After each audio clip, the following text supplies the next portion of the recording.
जी हाँ, आप देख रहे हैं टीके न्यूज़ में न्यूज़ सौदशा। टीके न्यूज़ के स्पेशल एपिसोड में आज हम बातचीत करेंगे कि किस तरह से दैनिक भास्कर जो ऑफिस में जो छापा पड़ा है उसके खिलाफ पूरे हिंदुस्तान में हलचल मचा हुआ है। बात यहीं पर बस नहीं होती है, बल्कि उत्तर प्रदेश में भारत समाचार के जो चीफ एडिटर है ब्रिजेश मिश्रा के घर पर भी छापा पड़ा है।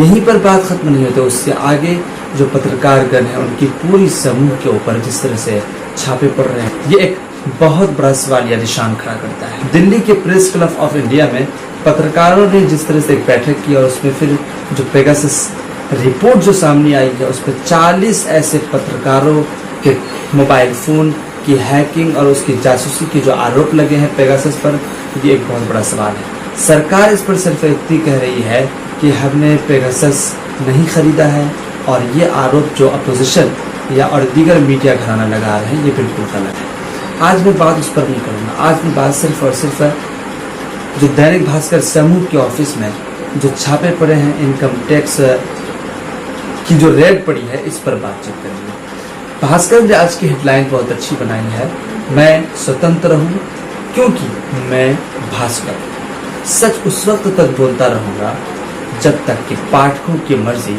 सच सुनना रहेगा। ब्रिजेश मिश्र जो भारत समाचार के संपादक हैं, चीफ एडिटर हैं, उन्होंने कहा है कि मैं मरते दम तक कभी भी झूठ नहीं बोलूँगा, इसलिए कि मैं जर्नलिस्ट हूँ।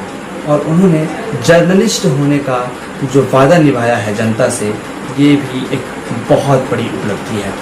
यूपी गवर्नमेंट यानी योगी आदित्यनाथ से उन्होंने जिस तरह से कोविड के दूसरे वेव के दौरान जो शिकायतें लोगों की सुनी है, मीडिया की जो आवाज़ उठाई है, उससे सरकार की जगहसाई हुई है और फिर जनता के सामने योगी सरकार की जो इमेज थी वो धूमिल हुई है। इसमें कोई दो राय नहीं है। जो सच्चाई सामने थी, भारत समाचार के प्रज्ञा मिश्रा ने और भारत समाचार के रिपोर्टरों ने उसको आगे लाया है। ब्रिजेश मिश्र ने खास तौर पर बहुत ही अच्छे ढंग से इस पर बातचीत रखी है। आखिर दैनिक भास्कर का जो पूरा समूह था वो तो एक हिंदू था, लेकिन फिर भी राम राज्य में हिंदुओं पर इतना ज़्यादा अत्याचार क्यों हो रहा है? क्या इसीलिए कि वो मोदी सरकार से आंख में आंख डालकर बातें कर रहा है? इसीलिए यही नहीं, बल्कि पिछले दिनों में जो न्यूज़ क्लिक जो वेबसाइट है, चैनल है, यूट्यूब चैनल है और जो वेबसाइट है, मशहूर पत्रकार जिसमें अभिषार शर्मा काम करते हैं, उस पर भी छापे पड़े थे। इन तमाम मीडिया घरों पर छापे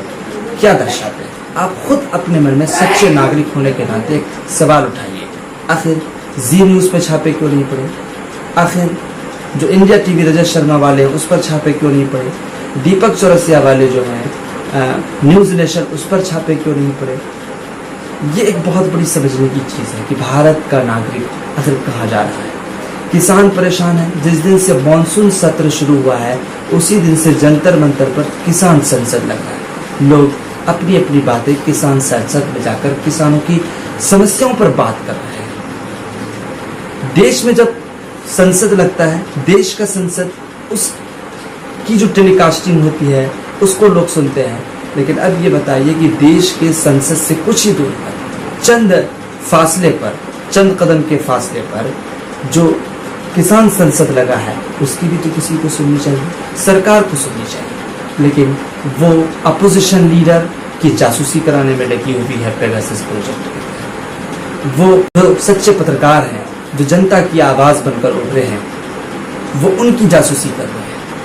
बहुत बड़े राजनीतिक प्रशांत किशोर, उन्होंने एक हफ्ते के अंदर में 5 मोबाइल फोन चेंज किया है। क्या उनको फीलिंग हो रही थी?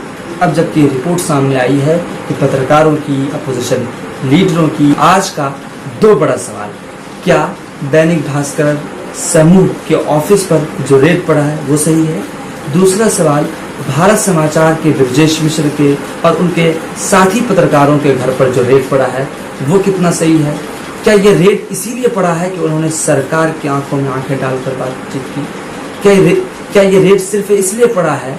क्या उन्हें सिर्फ ये रेड इसलिए मारी गई है उनके ऑफिसों पर कि उन्होंने जनता की आवाज़ उठाई? किसानों की बात अब तक सरकार सुनने को क्यों नहीं तैयार है? ये एक बहुत बड़ा सवाल है।